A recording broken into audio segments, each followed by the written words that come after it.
વિદ્યાર્થી મિત્રો, આજે આપણે ઊંચા જન્મદર માટેના કારણો, નીચા મૃત્યુદર માટેના કારણો અને વસ્તી નિયંત્રણના ઉપાયો વિશે સમજીશું. પરંતુ એ પહેલાં આપણે લાસ્ટ લેક્ચરમાં જે ભણ્યા હતા એ યાદ કરી લઈએ.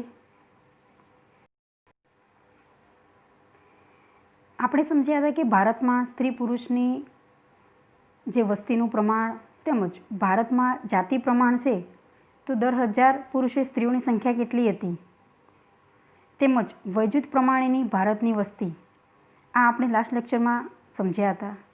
અને એમાં મહત્ત્વનું કે વસ્તી વધારાના જે કારણો છે તે કયા બે પરિબળોને અસર કરે છે, તો એક જન્મદર અને બીજું છે મૃત્યુદર. આ ખૂબ જ મહત્ત્વનો ક્વેશ્ચન છે જે શોર્ટ ક્વેશ્ચનમાં પૂછાય કે જન્મદરનો અર્થ અને તેનું સૂત્ર સમજાવો. તો આપણે ફરીથી યાદ કરીએ કે જન્મદર આપણે કોને કહી શકીએ, મૃત્યુદર કોને કહી શકીએ આપણે.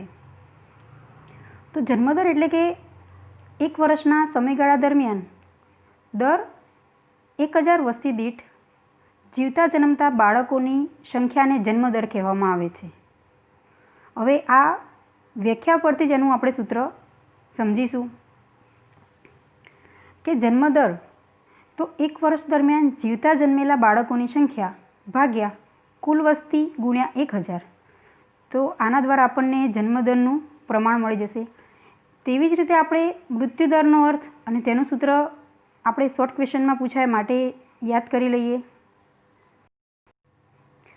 તો મૃત્યુદર એટલે કે એક વર્ષના સમયગાળા દરમિયાન દર 1000 વસ્તી દીઠ મૃત્યુ પામતા વ્યક્તિની સંખ્યાને મૃત્યુદર કહેવામાં આવે છે.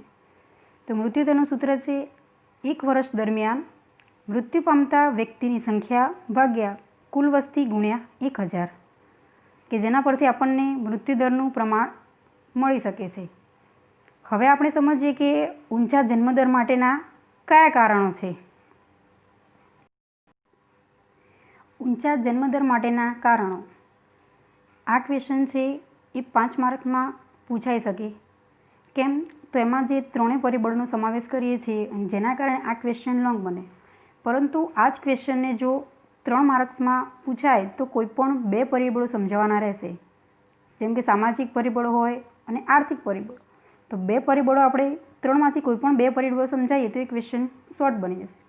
પરંતુ આ ક્વેશ્ચનને 5 માર્ક્સમાં પૂછાય છે. એટલે કે ઊંચા જન્મદર માટેના કારણો, શા માટે ભારતમાં ઊંચું જન્મદરનું પ્રમાણ જોવા મળે છે, તો એ 3 બાબત છે.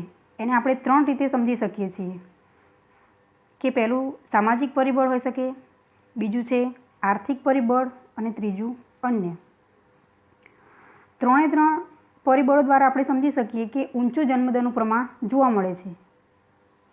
સૌપ્રથમ સામાજિક, આર્થિક અને અન્ય પરિબળો.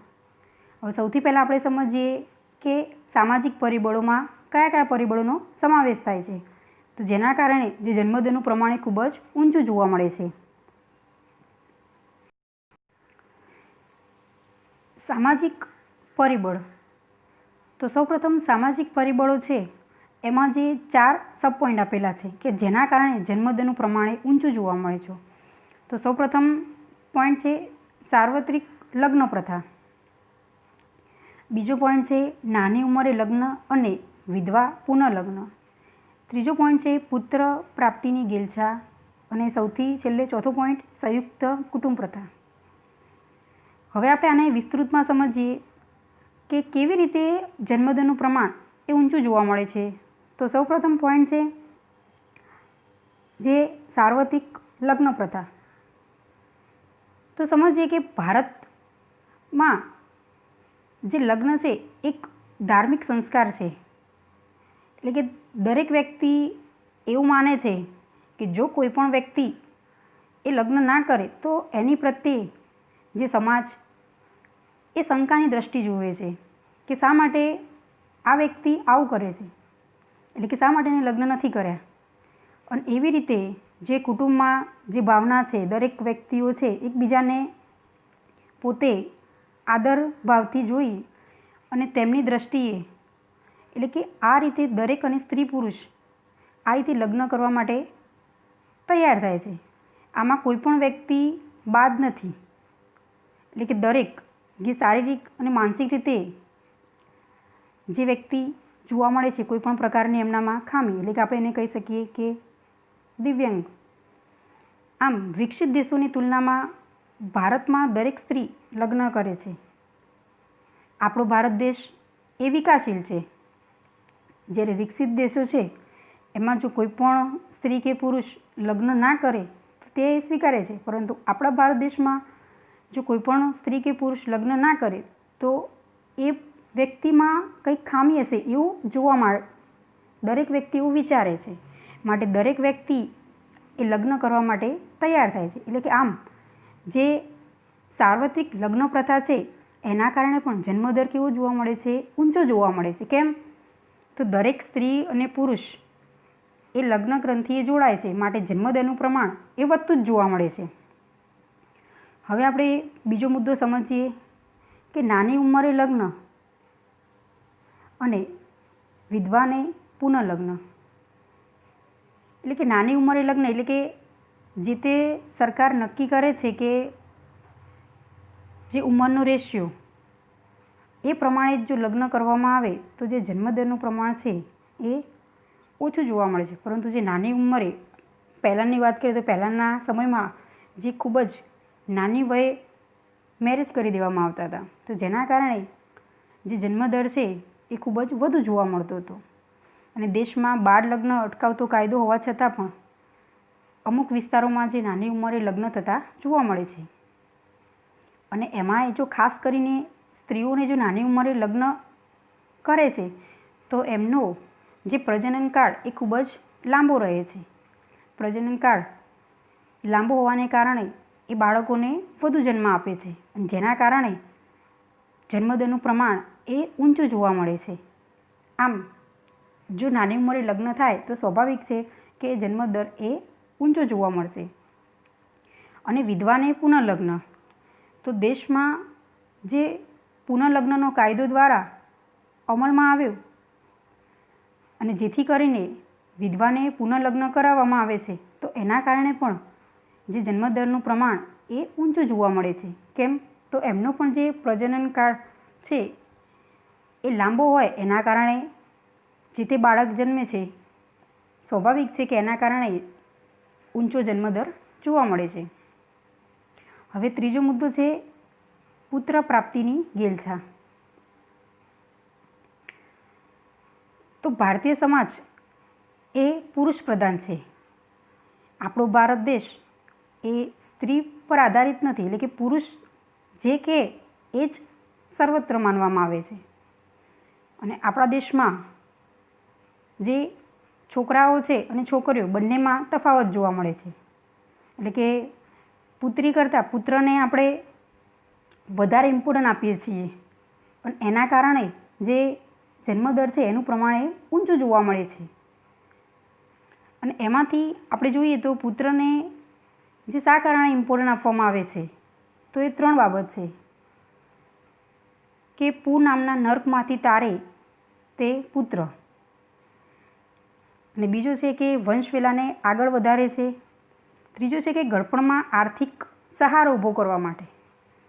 આમ છોકરા અને છોકરીઓમાં તફાવત જોવા મળે છે.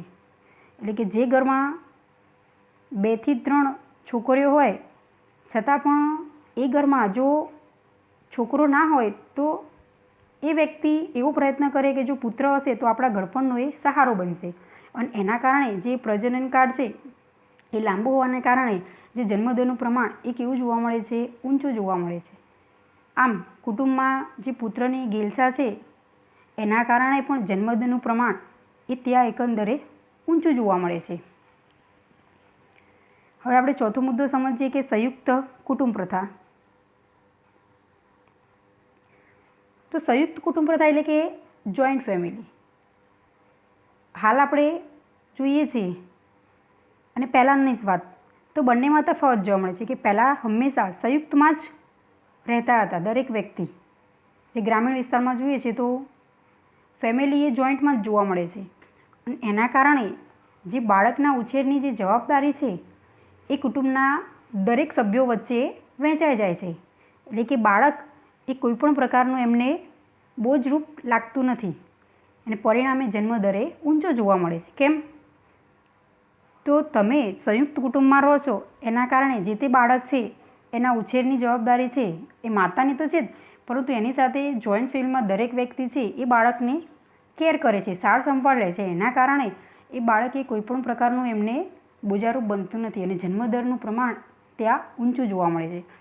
આ ચારે ચાર થયા સામાજિક પરિબળો કે આના કારણે જે જન્મદરનું પ્રમાણ છે સતત ઊંચું જોવા મળે છે. હવે આપણે સમજીએ બીજો મુદ્દો કે આર્થિક પરિબળોને કારણે જન્મદર કેમ ઊંચો જોવા મળે છે. કેવી રીતે? જેમ સામાજિક પરિબળોના કારણે જન્મદરનું પ્રમાણ ઊંચું છે, એવી જ રીતે આર્થિક પરિબળોને કારણે પણ જન્મદર ખૂબ જ ઊંચો જોવા મળે છે.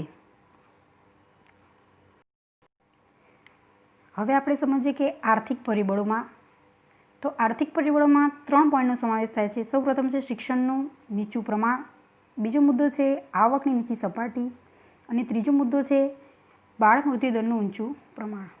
તો સૌપ્રથમ આપણે સમજીએ કે શિક્ષણનું નીચું પ્રમાણને કારણે શા માટે જન્મદર એ ઊંચો જોવા મળે છે. તો સ્ત્રી શિક્ષણ અને ઊંચા જન્મદરના પ્રમાણ વચ્ચે ઘનિષ્ઠ સંબંધ છે કે અપર્યાપ્ત શિક્ષણના કારણે નાના કુટુંબની અગત્યતા જલ્દી સમજી શકાતી નથી. તો અહીં આપણે સમજીએ કે જો સ્ત્રી અને પુરુષ બંને ઓછું ભણેલા છે, એમનામાં શિક્ષણ છે ખરું, પરંતુ એકંદરે ઓછું જોવા મળે છે, એજ્યુકેશન જ્યાં ઓછું છે ત્યાં બાળકોની સંખ્યા કુટુંબમાં કેવી જોવા મળે છે? વધારે. એટલે કે નાના કુટુંબનું મહત્ત્વ એ સમજી શકતા નથી, માટે જન્મદરનું પ્રમાણ ત્યાં કેવું જોવા મળે છે? ઊંચું જોવા મળે છે. આમ શિક્ષણનું નીચું પ્રમાણ હોય તેવા કુટુંબમાં બાળકોની સંખ્યા વધારે જોવા મળે છે. એટલે આપણે સમજીએ કે જ્યાં સાક્ષરતાનું પ્રમાણ ઓછું છે તેવી જગ્યાએ જન્મદરનું પ્રમાણ એકંદરે ઊંચું જોવા મળે છે. એટલે કે નિરક્ષર સ્ત્રીઓની તુલનામાં જો ભણેલી સ્ત્રીઓ છે તો એ ઓછા બાળકોને જન્મ આપે છે. એટલે પોતે સમજે છે કે બાળકનું શું મહત્ત્વ છે અને એની જવાબદારી અને એના ભરણપોષણ માટે જે ખર્ચ થાય છે એ કેવો છે એ પોતે જાણે છે, પરંતુ જે નથી ભણ્યા એ વ્યક્તિ સમજતા નથી. અલ્પ શિક્ષણના કારણે જન્મદરનું પ્રમાણ કેવું જોવા મળે છે? ઊંચું જોવા મળે છે. હવે આપણે બીજો મુદ્દો સમજીએ કે આવકની નીચી સપાટી. તો કેવી રીતે અહીં ઊંચો જન્મદર જોવા મળે છે? તો કુટુંબની આવક નીચી હોય ત્યાં વધારાના બાળકનું આગમન જવાબદારી નહીં પરંતુ અસ્કામત ગણાય છે. એટલે કે જે બાળકનું આગમન થાય છે એ જવાબદારી નહીં ગણાતી પરંતુ એ અસ્કામતનું. એટલે કે ઝાઝા હાથ રણિયામણા એ ન્યાય બાળક પણ ભવિષ્યમાં કુટુંબની આવકમાં વધારો કરશે તેવી આશા જોવા મળે છે. એટલે હંમેશા આપણે જોઈએ કે જ્યાં ગરીબી ખૂબ જ જોવા મળે છે એવા કુટુંબમાં બાળકોની સંખ્યા ખૂબ જ જોવા મળે છે. કેમ? તો જે બાળક છે એ પોતાનું ભણતર મેળવવાનું છે, એજ્યુકેશનના સમયગાળામાં એ પોતે શું કરે છે? કોઈ પણ નાનું મોટું કામ કરતું જોવા મળે છે આપણને. દાખલા તરીકે જોઈએ તો જે હોટલમાં વેટર તરીકેનું કાર્ય કરે છે, એટલે કે નાની નાની જગ્યાએ એ પોતે શું કરે છે? આવક કેવી રીતે પ્રાપ્ત થાય એ માટે પ્રયત્ન કરે છે અને એવી રીતે એ આવકમાં શું કરે છે? વધારો કરી આપે છે. એટલે કે જ્યાં આવક ઓછી છે એવા કુટુંબમાં બાળક છે એ કોઈપણ પ્રકારની જવાબદારી ગણાતું નથી, પરંતુ એના દ્વારા આવકમાં શું જોવા મળે છે? વધારો જોવા મળે છે. માટે પણ ઊંચું જન્મદરનું પ્રમાણ જોઈ શકાય છે. હવે ત્રીજો મુદ્દો સમજીએ બાળ મૃત્યુદરનું ઊંચું પ્રમાણ. તો બાળ મૃત્યુદરનું ઊંચું પ્રમાણ એ શું દર્શાવે છે?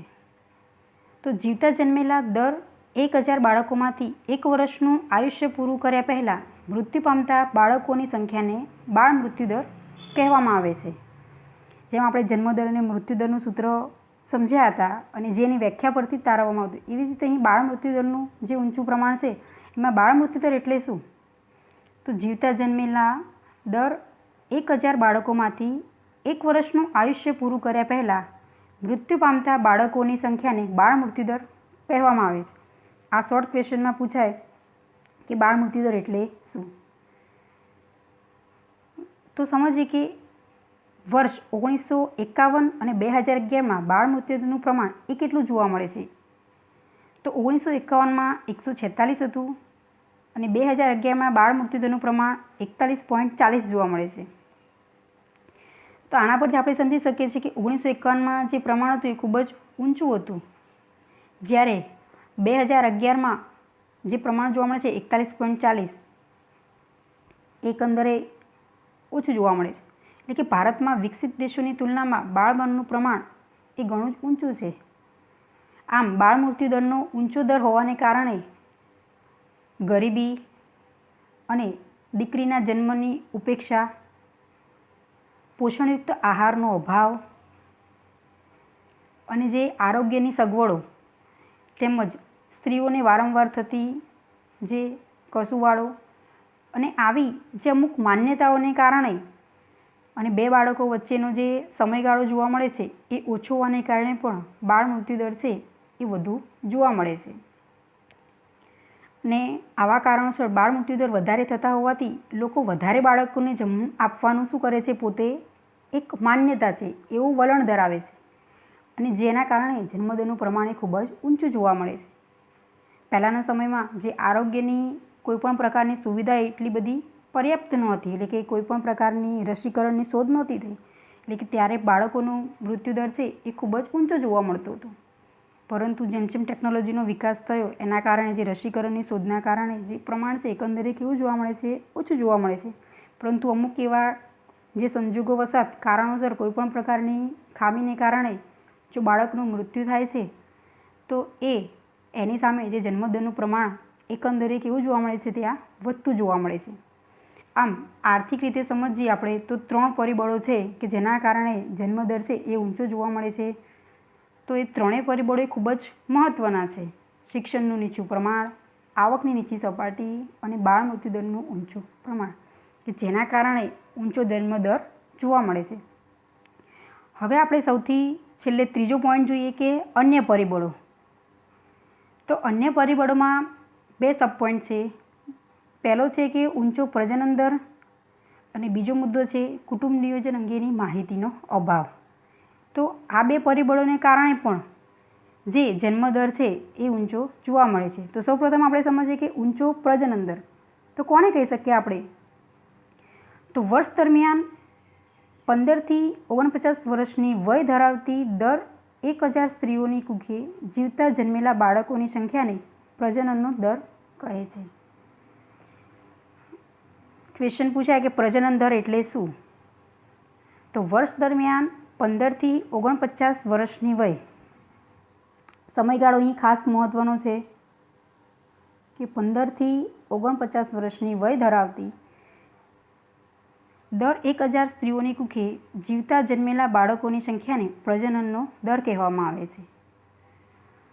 અને આપણે અહીં સમજીએ કે ભારત જે વસ્તી માળખાની એક વિશેષતા કે ઊંચો પ્રજનન દર છે, બાળકને જન્મ આપી શકે છે એવો સમયગાળો કેટલો છે? તો 15થી 49 વર્ષ.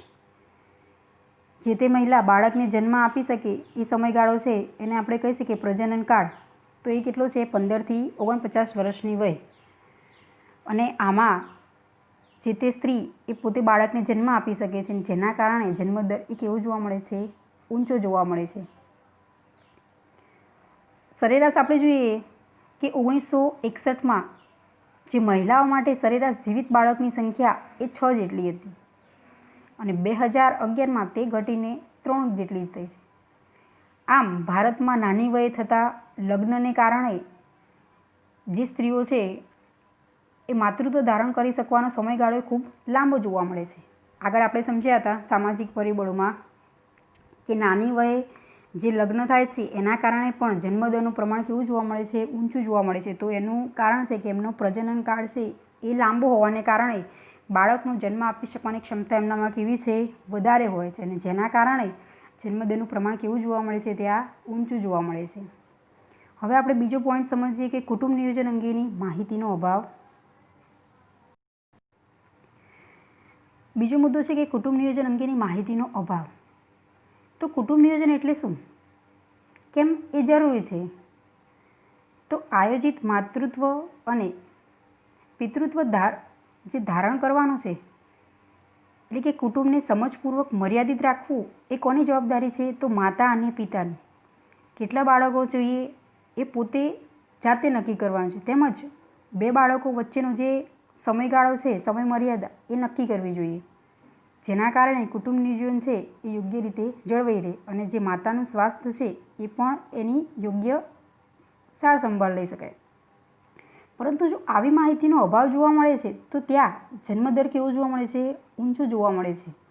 એટલે કે ભારતીય સમાજમાં જ્યાં ગરીબી જોવા મળે છે, અમુક માન્યતાઓને કારણે, પછી શિક્ષણનું નીચું પ્રમાણ, તેમજ કુટુંબ નિયોજન જે યોગ્ય રીતે કરવું જોઈએ એવા અવરોધો ઊભા થયા અને એના કારણે જે જન્મદરનું પ્રમાણ ત્યાં કેવું જોવા મળે છે?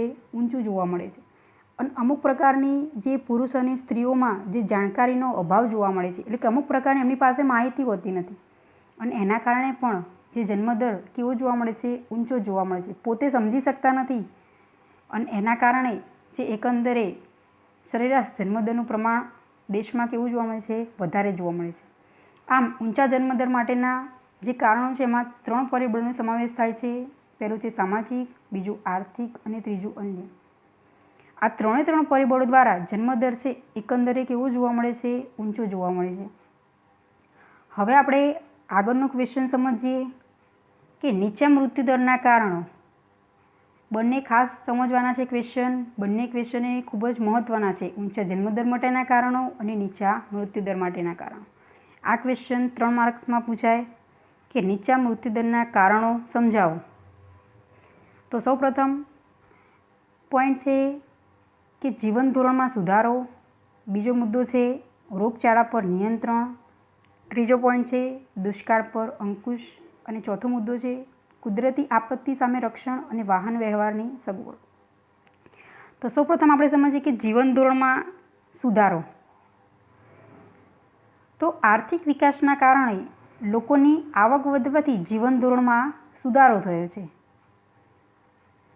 તો દેશના લોકો પહેલાં કરતાં સારી ગુણવત્તાવાળું અનાજ, એમની જે રહેઠાણની પૂરતી સગવડો, આરોગ્ય છે એમનું યોગ્ય જોવા મળે છે અને શિક્ષણની સેવાઓ એ સારી પ્રાપ્ત થઈ છે. એટલે કે જે તે વ્યક્તિ છે એ પોતે સારું એવું શિક્ષણ મેળવેલું છે અને જેના કારણે જે મૃત્યુદરનું પ્રમાણ કેવું જોવા મળે છે?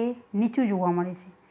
એટલે કે જીવન ધોરણ જો યોગ્ય હશે તો જે બાળકોનો જન્મદર આપે છે એની સામે જે મૃત્યુદર છે એમાં શું જોવા મળે છે?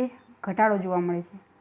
અને હંમેશા જ્યાં આરોગ્યની શ્રેષ્ઠ સુવિધા છે ત્યાં મૃત્યુદર છે એ કેવો જોવા મળશે? નીચો જોવા મળશે.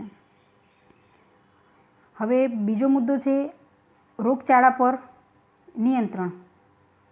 એટલે કે દેશમાં જે પહેલાંના સમયગાળામાં પ્લેગ, શીતળા, મેલેરિયા જેવા રોગોના કારણે મૃત્યુદર ઊંચો હતો, પરંતુ મેડિકલ ક્ષેત્રની વિકાસ થવા છે ને રસીકરણની શોધના કારણે જે મૃત્યુદર છે એમાં શું જોવા મળે છે?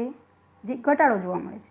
એટલે કે દેશમાં છે એ પ્રગતિ સારી એવી થઈ છે અને આ બધી શોધના કારણે જે મૃત્યુદર છે એનું પ્રમાણ કેવું જોવા મળે છે? નીચું જોવા મળે છે. એટલે કે મૃત્યુદર એકંદરે ઘટ્યો છે.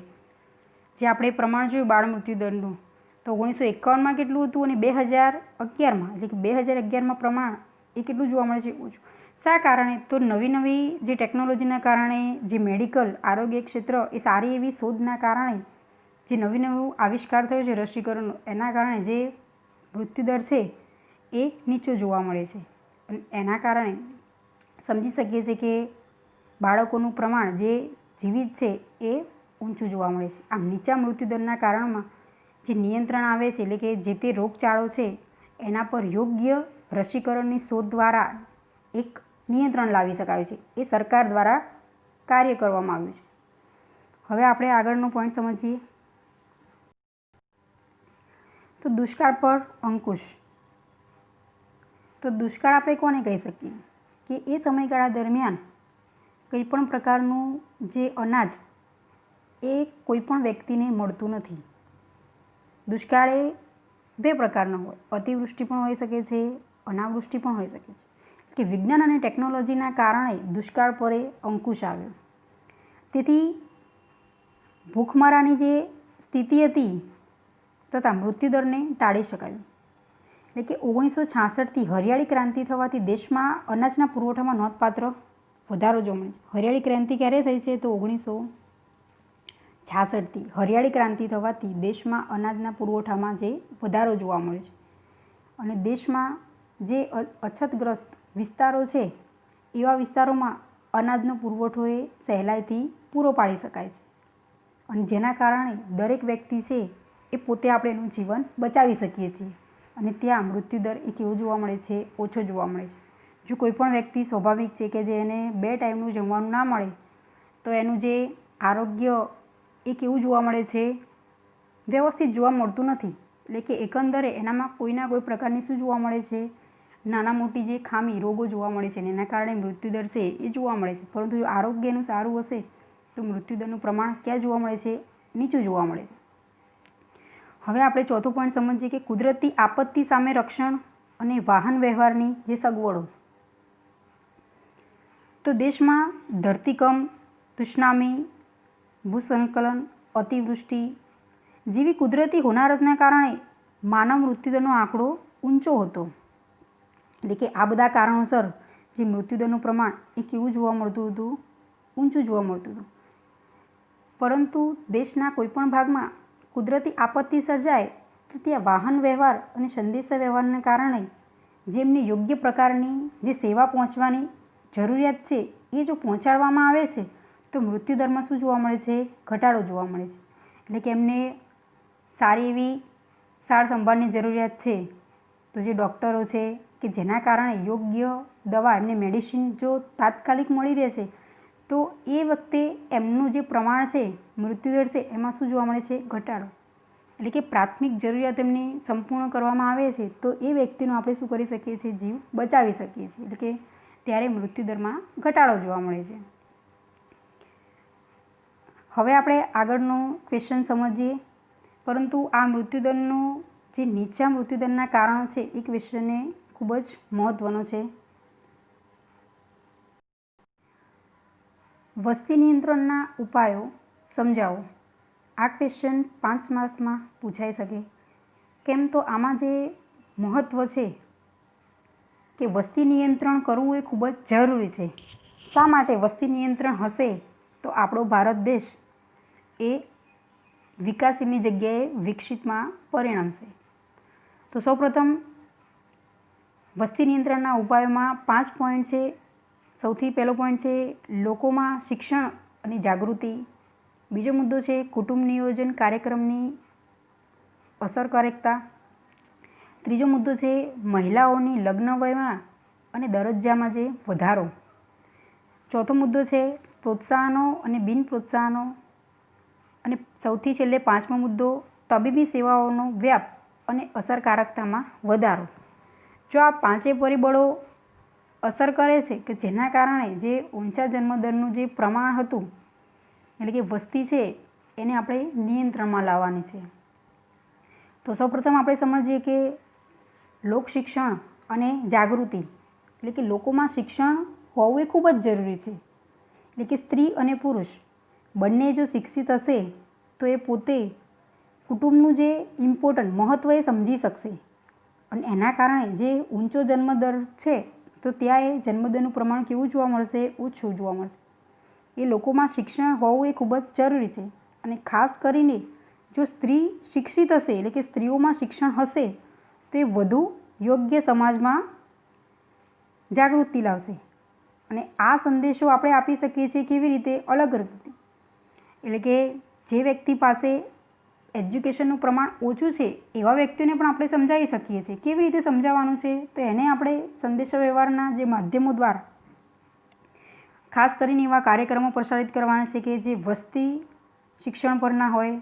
એટલે કે શાળા કોલેજોમાં વ્યાખ્યાનો ગોઠવવા, કોઈપણ પ્રકારનું નાટક દ્વારા, ગીતો દ્વારા વગેરે દ્વારા આપણે શું કરી શકીએ છીએ? લોકોમાં જાગૃતિ લાવવાનો પ્રયત્ન કરી શકીએ છીએ. અને આના મત મુજબ શિક્ષણ એ સંતતિ નિયમનનું સર્વશ્રેષ્ઠ સાધન છે. કે આના પરથી આપણે સમજી શકીએ જો સ્ત્રી શિક્ષિત હશે તો એવા કુટુંબમાં જે બાળકોનું પ્રમાણ છે એ કેવું જોવા મળે છે? એકંદરે ઓછું જોવા મળે છે. એટલે કે એ પોતે સમજી શકે છે કે નાના કુટુંબનું શું અગત્યતા છે. હવે આપણે બીજો મુદ્દો સમજીએ કે કુટુંબ નિયોજન કાર્યક્રમની જે અસરકારક, એટલે કે કુટુંબ નિયોજન અંગેના કાર્યક્રમને વધુ અસરકારક બનાવવા માટે જે આપણે સમજ્યા હતા કે શિક્ષણનું પ્રમાણ હોવું જ જોઈએ, તો એ અગત્ય જ છે. કેમ? તો જો શિક્ષિત વ્યક્તિ હશે તો એ કુટુંબ નિયોજન છે એની સેવાઓ અને સવલતોમાં જે વધારો કરે, પોતે જાગૃત છે તો એ સૌથી શ્રેષ્ઠ છે. એટલે કે સંતતિ નિયમનના સાધનો છે એ સાદા, સસ્તા અને સુલભ બની રહે તે ખૂબ જ જરૂરી છે. એટલે કે યોગ્ય પ્રકારની એમને માહિતી મળવી જોઈએ. આમ કુટુંબ નિયોજનના જે કાર્યક્રમો છે એ ખૂબ જ યોગ્ય રીતે સ્ત્રી અને પુરુષ એ બંને વિશે શું હોવા જોઈએ? જાણકાર હોવા જોઈએ. હવે આપણે આગળનો ત્રીજો મુદ્દો સમજીએ કે મહિલાઓની લગ્ન વય અને દરજ્જામાં જે વધારો. તો જે મહિલાઓ આપણે નાની વયે લગ્ન કરવામાં આવે છે તો એના કારણે જે પ્રજનન કાળ એમનો કેવો જોવા મળે છે? લાંબો જોવા મળે છે. અને એના કારણે બાળકોને જન્મ આપવાની શક્તિ કેવી જોવા મળે છે? ત્યારે વધારે જોવા મળે છે. એટલે કે જન્મદરનું પ્રમાણ એકંદરે ઊંચું જોવા મળે છે. તો હવે સૌપ્રથમ સરકારે આના માટે જે લગ્ન વય જે સમયગાળો હતો તો એ પોતે ખાસ કરીને લગ્ન વય છે એમાં શું કરે છે? પોતે વધારો કરે છે કે લગ્ન માટેનો જે કાયદો છે એનું મહિલાઓ છે 18 વર્ષની વય છે એ સરકાર નક્કી કર્યું, પરંતુ જો એની જગ્યાએ 20 વર્ષ થાય એવો પ્રયત્ન માટે પ્રોત્સાહન અપાયું. એટલે કે વસ્તી નીતિની જે ગણતરી કરવામાં આવે છે 2000ની વસ્તી નીતિ પ્રમાણે જે મહિલાઓની લગ્ન વય 18 વર્ષની જગ્યાએ 20 વર્ષનું થાય એવું પ્રોત્સાહન અપાયું. આમ સમાજમાં સ્ત્રીઓની દરજ્જામાં વધારો કરવામાં આવે તો પણ જન્મદર ઘટી શકે છે. એટલે કે સ્ત્રી પુરુષોની તુલનામાં શિક્ષણ અને રોજગારીની સમાન તક આપવામાં આવે તો આવી રીતે પણ સ્ત્રીઓ પોતાના કુટુંબને શું કરી શકે છે? જે કદ એ નાનું રાખી શકે છે. એટલે કે જો સ્ત્રીઓને પણ શિક્ષણ એટલું જ આપવામાં આવે જેટલું પુરુષો મેળવે છે. હાલના સમયમાં આપણે જોઈએ તો સ્ત્રીઓ પણ એટલી જ એજ્યુકેશન મેળવે છે.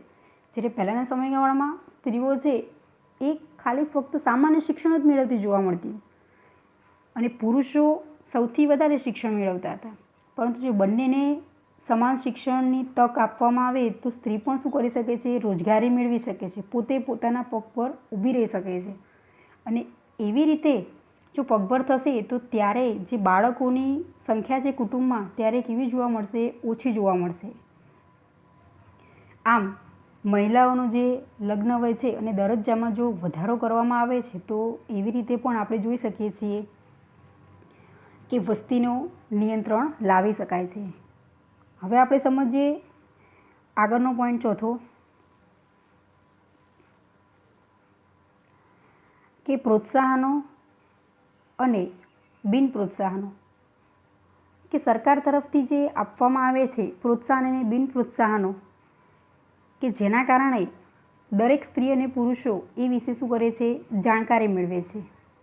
એટલે કે વધતી જે વસ્તી છે એને અટકાવવા માટે જે પગલાં ભરવામાં આવે છે સરકાર તરફથી, અને આ માટે ચીને બિન પ્રોત્સાહનનો દાખલો વિશ્વ સમક્ષ આપ્યો છે કે જેમાં 2 બાળકોવાળા દંપતી મહત્ત્વનો લાભો પાછો ખેંચવામાં. ચીનમાં 2 બાળકો હોય એને કોઈપણ પ્રકારનો લાભ સરકાર આપવામાં આવતી નથી. આમ ભારતની વાત કરીએ તો ભારતમાં પણ સ્થાનિક સ્વરાજની ચૂંટણીમાં 2 કરતાં વધારે સંતાન હોય તે દંપતી ચૂંટણી લડી શકતી નથી. એટલે કે સરકાર દ્વારા આવા પગલાં હાથ ધરવામાં આવે છે અને એના કારણે પણ જે વસ્તી છે એને શું કરી શકાય છે? નિયંત્રણમાં લાવી શકાય છે. અને સૌથી આપણે છેલ્લે સમજીએ કે તબીબી સેવાઓનો વ્યાપ અને અસરકારકતામાં વધારો. કે જે તબીબી સેવાઓ જોવા મળે છે કેવી જોવા મળે છે? તો ભારતમાં મૃત્યુદરનો જે દર એ નીચો હોવા છતાં પણ વિકસિત દેશોની જે આપણે સરખામણી કરીએ તો હજુ એ કેવો જ જણાય છે? ઊંચો. યોગ્ય આરોગ્યની સુવિધા મળવા છતાં પણ ભારત દેશમાં આપણે જોઈએ એવો મૃત્યુદર છે એ નીચો લાવી શકતા નથી. કેમ કે આપણો ભારત દેશ એ વિકાસશીલ છે અને વિકસિત દેશોમાં આ પ્રમાણ એ નીચું જોવા મળે છે, પણ આપણા ભારત દેશમાં એ પ્રમાણ કેવું જોવા મળે છે? હજુ પણ ઊંચું જોવા મળે છે. એટલે કે વિજ્ઞાનની મદદથી પ્રજનનકાળ તથા બાળક જે આરોગ્યને લગતી સેવાઓ છે એ સવલતોમાં વધારો કરવો જોઈએ. અને નવી નવી ટેકનોલોજીના કારણે રસીકરણની જે પ્રક્રિયા કરીએ છીએ અને એના કારણે પણ જે જન્મદરનું પ્રમાણ છે એ આપણે એકંદરે કેવું જોવા મળે છે, ઊંચું જોવા મળે છે. અને અમુક પ્રકારના જે રોગના કારણે જેમ કે જાતીય રોગો છે એ પ્રમાણ પણ ઘટાડો કરવો જોઈએ. અને આના કારણે મૃત્યુદર તથા બાળ મૃત્યુદરનું પ્રમાણ છે એની સપાટી નીચી લઈ જઈ શકીએ આપણે છે.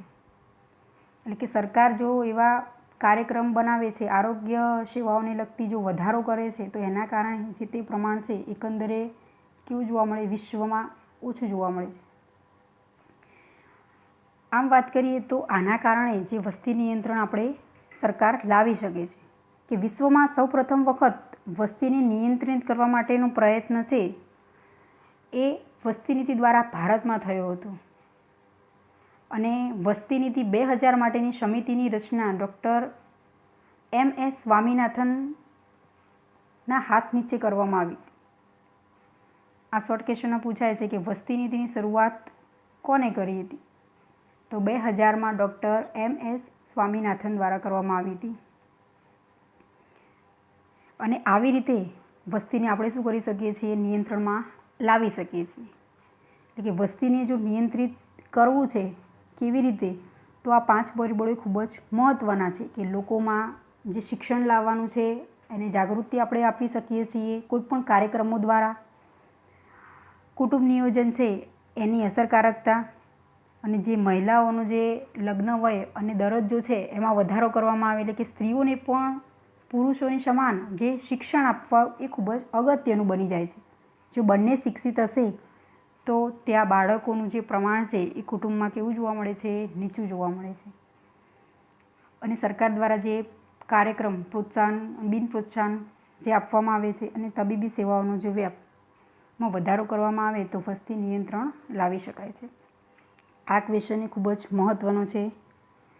આપણું આ ચેપ્ટર 7 વસ્તી એ અહીં પૂરું થયું છે, પણ એમાં જે મહત્ત્વના ક્વેશ્ચન છે જે 3 માર્કમાં અને 5 માર્કમાં પૂછાઈ શકે છે, તો ખૂબ જ ધ્યાનપૂર્વક આ ક્વેશ્ચન છે એ 5 માર્કમાં પૂછાય છે.